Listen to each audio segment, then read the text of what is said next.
What's happening? What's going on? Welcome to Time Freedom Daily, your daily dose of knowledge to help you attain your freedom and however you're looking for it. We're going to try to answer your questions and give you pertinent information to help you make better decisions.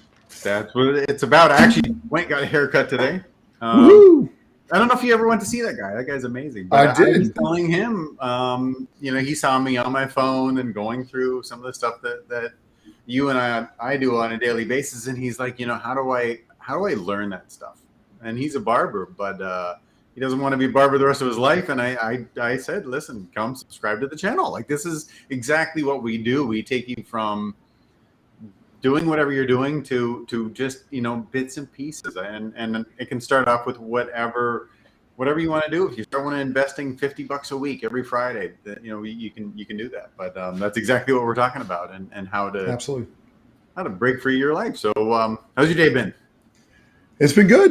We all have our daily struggles, and we got to push through it, and that's the most important thing is getting off your butt and holding that diversity inside of you and pushing through it. And they say that the real successful people are the ones that can handle adversity and still be able to move forward. So that's what we got to do on a daily basis, man. What was that quote you said? The person that can fail the most times and not lose enthusiasm are the ones that are going to succeed.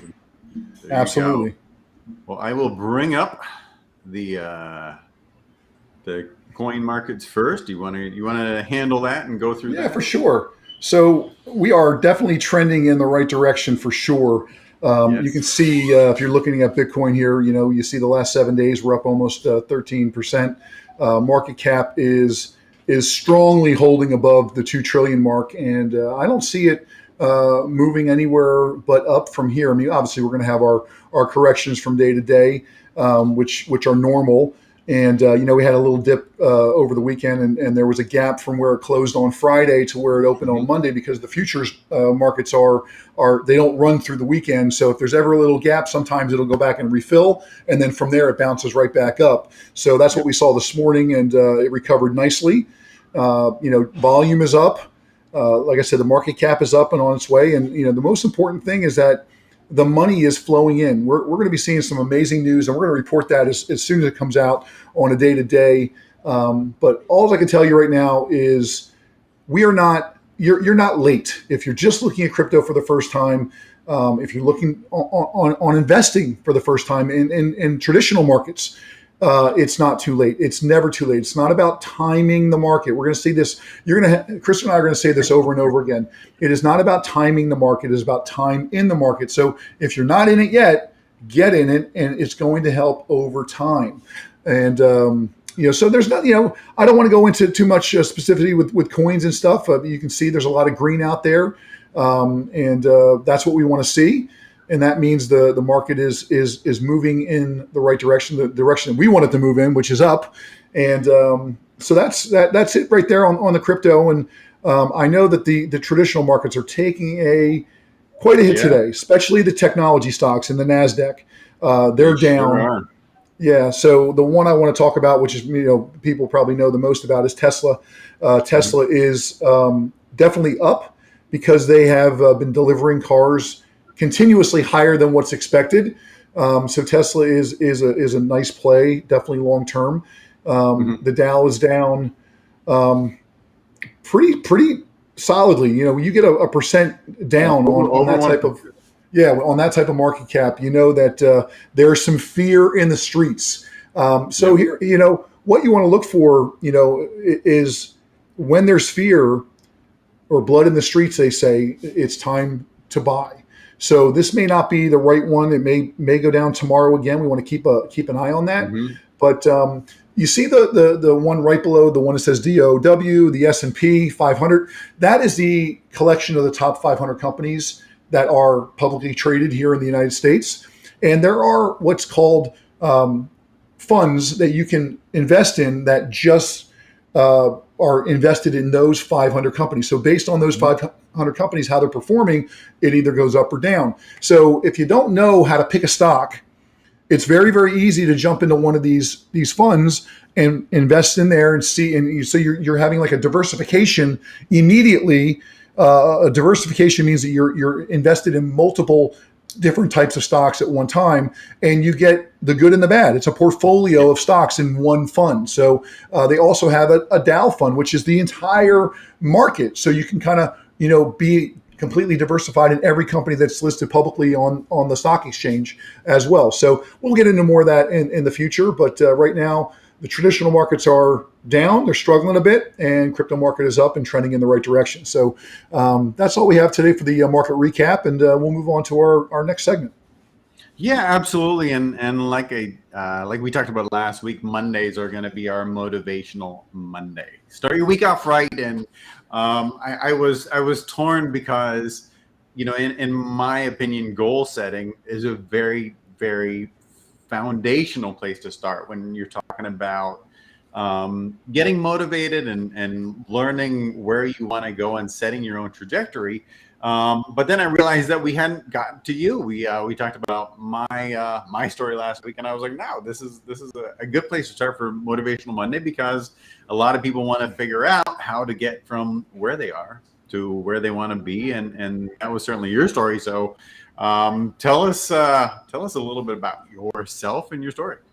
Sure. So I've always been a hustler. I've always wanted more than what I had, and some people will look at that sometimes and say, why can't you just be happy? Why can't you just do something day to day and just do it to the best of your abilities and solve that problem that you're doing that day? And I always thought that I could see myself as being financially free. Mm-hmm.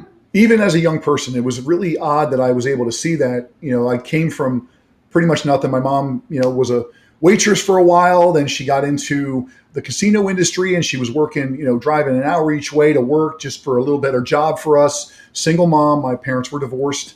And then I had, as I mentioned in a previous stream, I had an abusive stepfather. And she said, you know what, I think it's time for you to go with your dad. And at age 11, I moved with my dad to Philadelphia. And again, he was a hardworking guy, man. Mm-hmm. When I first moved up with him, he was a ranger in a flower shop, and he did some things on his spare time. Where he made breakfast at a local bar on Saturdays and Sundays. And, but we struggled. Small apartment in Philadelphia in the Northeast. And I turned to sports. That was my outlet. So I had my backpack, I had my basketball, I had my baseball glove, a football, and I went up to the fields. Luckily, mm-hmm. we live right across the street. I walked up there every single day, and I was there for as long as I can, because although my dad worked a lot and I was home alone, that was where I felt comfortable, was shooting hoops, throwing the ball around, and being with kids and staying out of trouble. I was not a troublemaker. Didn't get in trouble. I did, so I became very, very good at some sports. I played growing up into the middle school, and in Philadelphia, they rank, if you're good enough, they rank the middle school kids coming out of 8th grade to potential high schools, private schools, kind of like we have, with American Heritage and stuff like that, where they'll recruit athletes from other schools. And I was recruited by a private school, and I thought my life was going to be professional basketball or professional baseball or something to that range, and the dream never happened. And that's one thing. But the one thing that I have to attest to being able to go to a private school that I most definitely could not afford mm-hmm. was that I saw the other side. I saw how the other side lived, and I had relationships with girls that were very wealthy and well-to-do, and going to their houses and seeing, oh my gosh, 10,000 square foot houses, Porsches in the driveway, BMWs, and I'm like, what is the difference between mm-hmm. them and me? Why is my dad a bartender struggling to pay bills? Sometimes I have to go downstairs with a hose to the washer machine where they had the hot water for the washing machine that you paid for, hook up a hose, run it to the second floor, fill our tub up with hot water so I could wash myself and not be freezing in cold water because our heat was turned off. That happened numerous winters. And it It's just what we did. It's not, I didn't know any difference. I didn't know what my life was supposed to be like. I just knew what my life was, and I knew that I wanted more. So anytime that I could go out and make money, that was what I wanted. I wanted to have money in my pocket. I thought that was a cool thing, to buy my things, take my girlfriend to the movies and dinner or whatever. So the snow came around. I was out shoveling snow and knocking on doors and spending hours out there so that on the weekend I had money. When it was summertime, it was, did I have enough money saved? I could go buy a weed whacker and a pair of hand pruners, and I could go knock on doors and cut grass. That's what I did. It was funny. I posted something on Facebook the other day, and it was like, as a kid of our age, was our GoFundMe page. It was a little kid pushing a lawnmower. That was the GoFundMe page. That's how I funded myself, because my dad, did he take care of my necessities? He tried as best he could. I had clothes.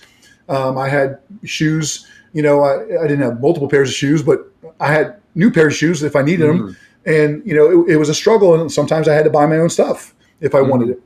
And that was the norm to me. So went to college, played baseball, ended up not having the success that I thought I was going to have and going to the next level. But it was fun. It was a great experience, and came home and I didn't know what to do. So I learned how to paint. I painted houses. Then I started knocking on doors and on the weekend when I wasn't painting for my job to see if I could get some more jobs to make more money, because that was always my driving factor. And then I got into the casino industry, and I was trained as a craps and blackjack dealer. And I worked in the Atlantic City Casino for about a year and a half. And then my mom and my sister moved down here to Florida and started working on the boats down here. They used to have these boats that, before they built the Hard Rock casinos down here, they had these boats that just went out into the ocean for 5 or 6 hours. And then they came back, and they had 2 shifts a day. And I got a job on one of their boats, and the boats kept closing down. It was a tough, you have a couple months where you're losing, and the investors were out of money, and the boat closed down. It was docked, and I had to go find another job. So I went back to what I knew, and that was landscaping. And I started a landscape company, and that was a struggle. Your first business was, you're really just creating a job for yourself. It's not necessarily a business, even though you're paying business taxes. I created a job for myself. Now I had the ability to earn what I wanted by how hard I hustled, how much work I got done, but it didn't always work out that way. And again, as a young kid, in my early 20s, I started looking for the easy way to make money, and started selling drugs, and got caught, got set up by somebody, and it was a dark, dark time in my life. I had to move back with my mom. I had to wear an ankle bracelet around my ankle until my trial. I had just met my now wife of 21 years. And I remember this conversation. I still had an ankle bracelet on. She wanted to break up with me. Of course she did. What did I have to offer? I'm in trouble, and she's here like, I'm in my early 20s. There's got to be better guys out there than this guy.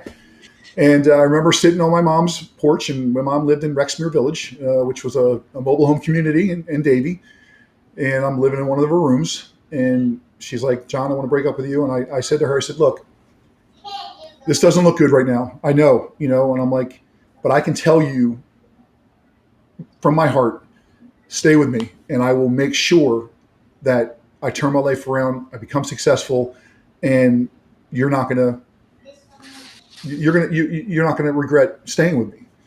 And after about a week, she's like, okay, I'll give you a chance. And I got lucky with not having to do any jail time. I got probation. I completed my probation and just turned my life around. I when everything was by the books, but what really started happening from there was my hustle. It went from hustle to the next level of hustle. And I had to maximize this second chance. And it really transformed me into somebody who set goals for themselves and made it. And I remember I was applying for a job because it was hard for me to get a job. I was now a criminal. there's not a whole lot of opportunities out there for a lot of places. And I remember I got hired by this landscape company, and I remember going in for the interview, and they actually had a contract for the school board. They still do to this day. And they were like, oh, we want you to manage their school board account. And, have you ever been in trouble? And I had to be honest with them. Yeah. So I was like, oh, there we go. Another job opportunity down the drain. What am I going to do now? I had already sold my previous business. Didn't work out. And I remember I got a call back and said, John, we want a second interview.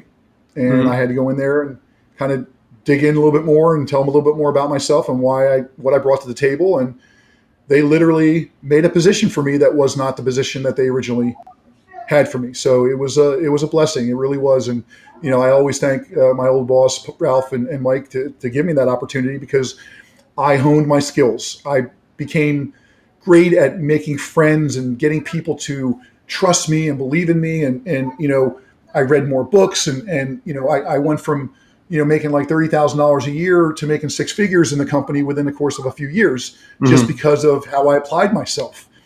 And all along that time, Chris, I was always looking for something else, some side hustle. And I tried a bunch of network marketing companies. Some worked better than others, but ultimately they all failed. Or maybe it was me that failed. Maybe it was me giving up on myself, not truly believing in it. And then we found what we are in now. And that completely transformed my life.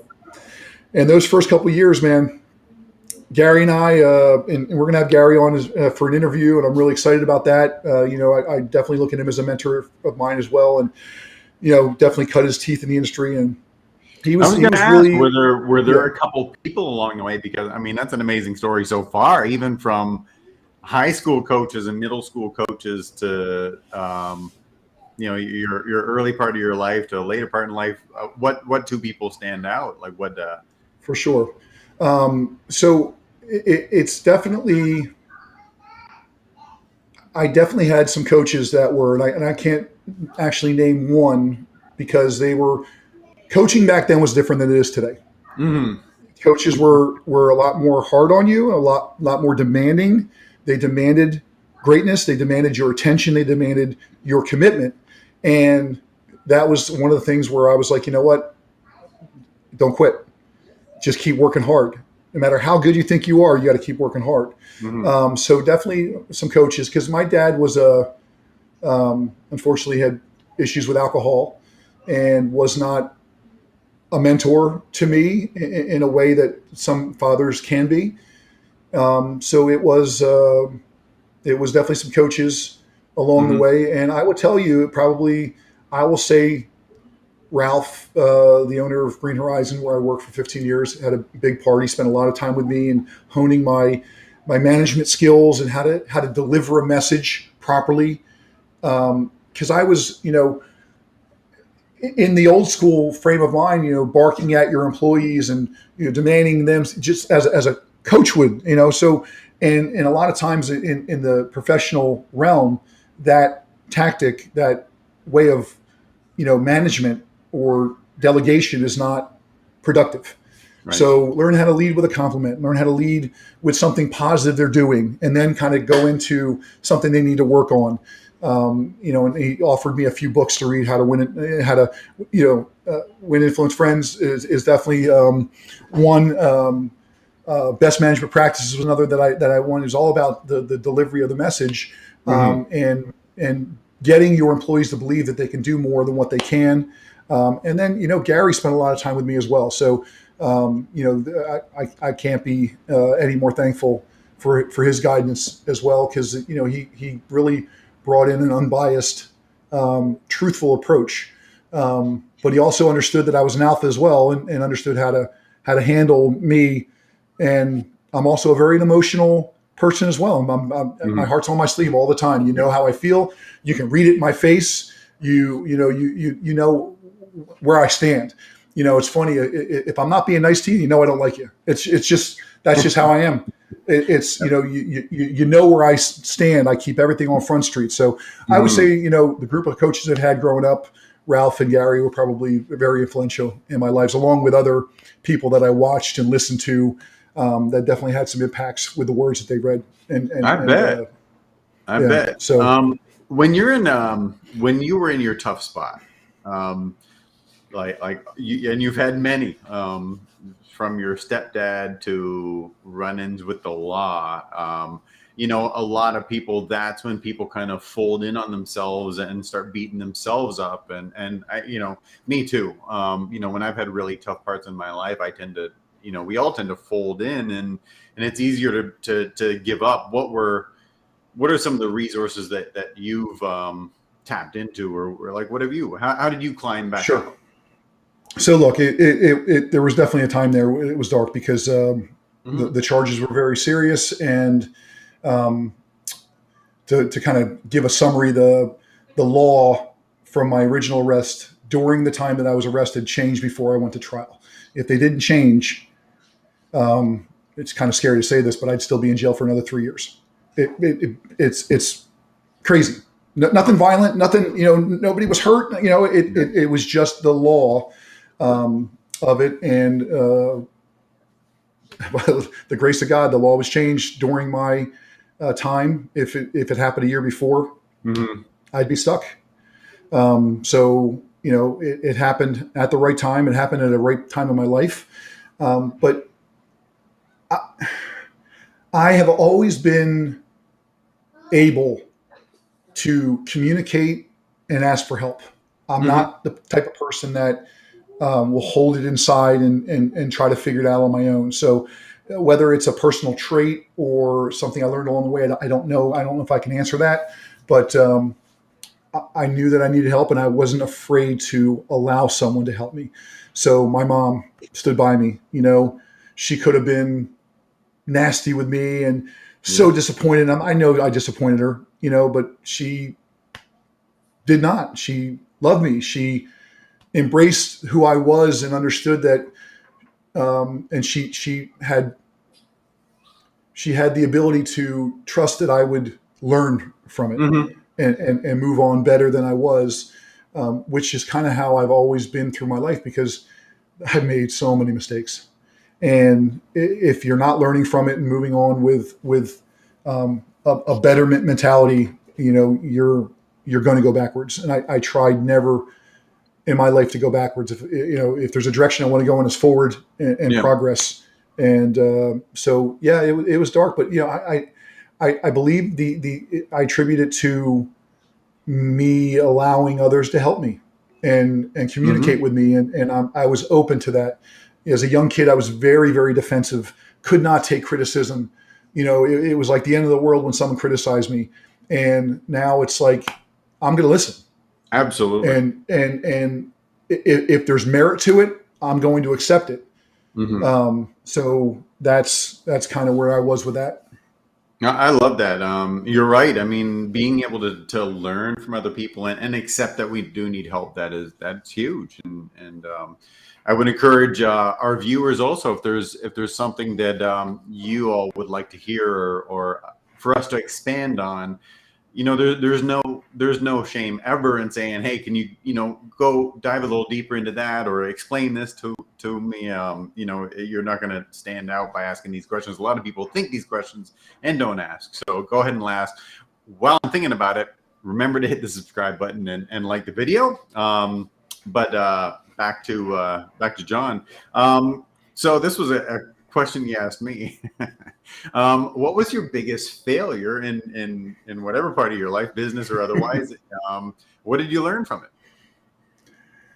Yeah, obviously the arrest was the biggest failure, I believe. I do wish there was a handbook for being a parent, because I think sometimes I need to step up my game there. But I would say that would probably be the biggest mistake that I've ever made, and I just had to learn that I can't deposit excuses.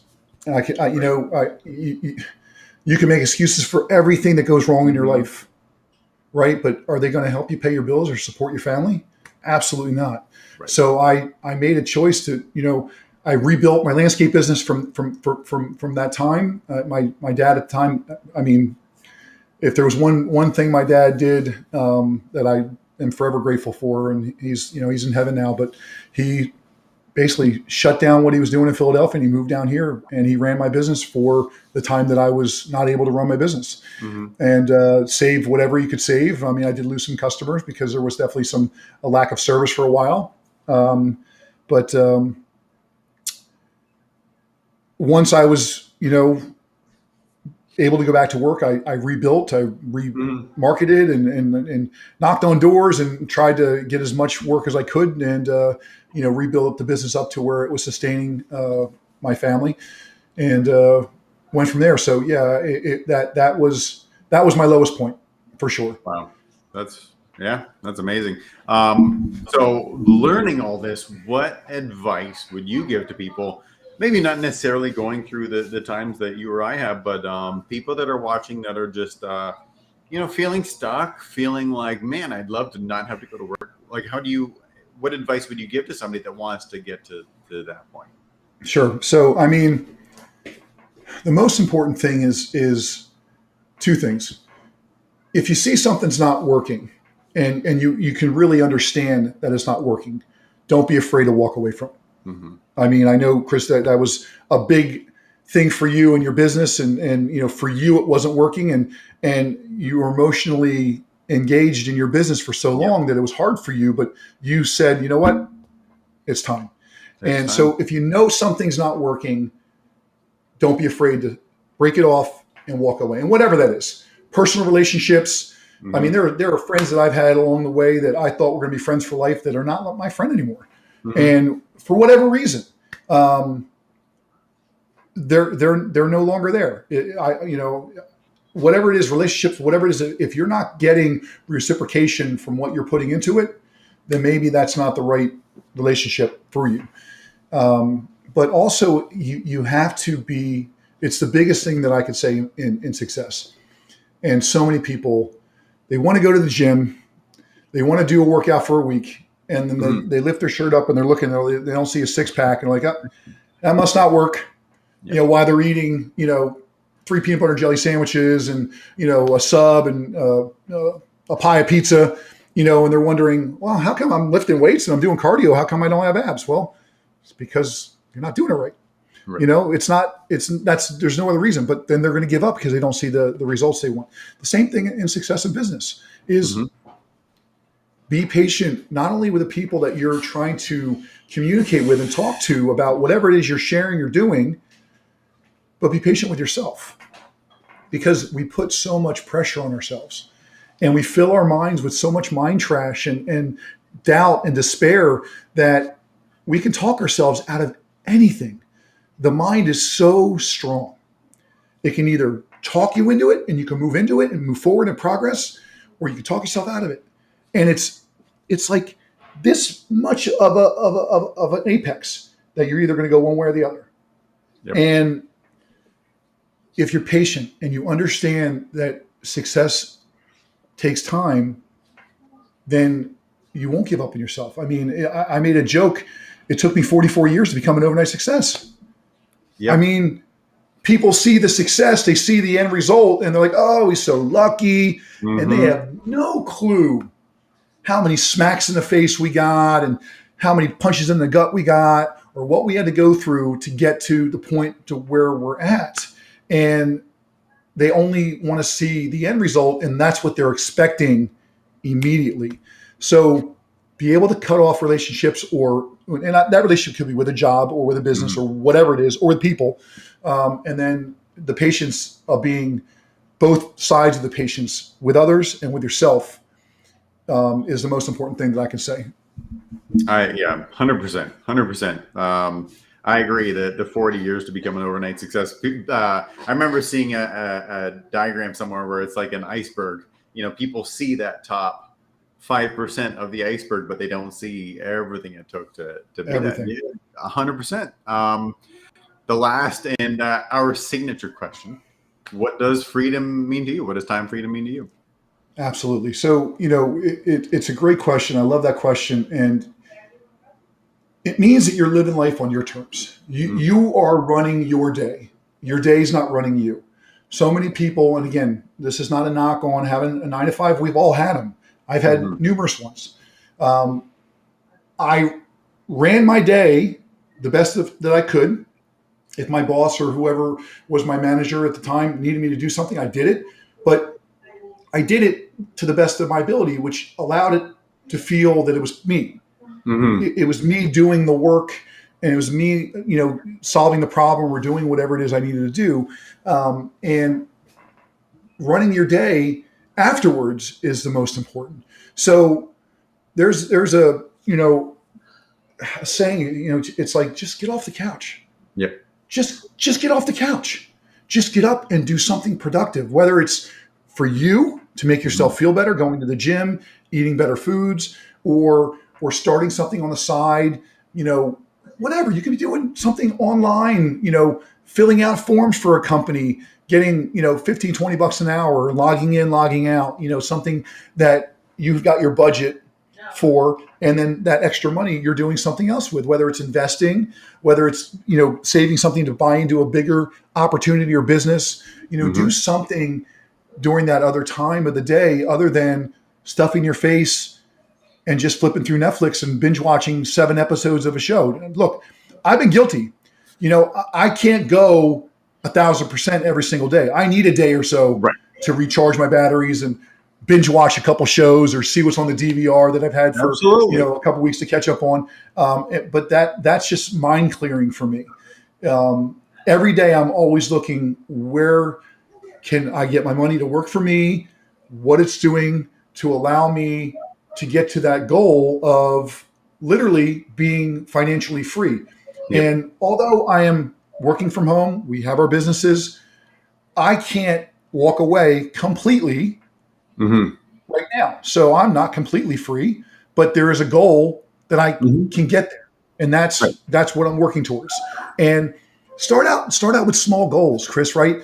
Start out by, I need to make an extra $400 a month to cover my auto or my insurance, or then, I need $1,500 a month to take care of my mortgage or my rent or whatever that may be. Work your way up. And that's how I did it at Lavelle. It was like, oh man, we made $75 this week. Oh, we made $100 this week. Oh, we qualified for the bonus. Oh my God, I can't wait for Tuesday. I see the $800. Yeah. That's the little successes that you need to have along the way. Right. So that's what freedom is. It's working your day on your terms and not allowing it to run you.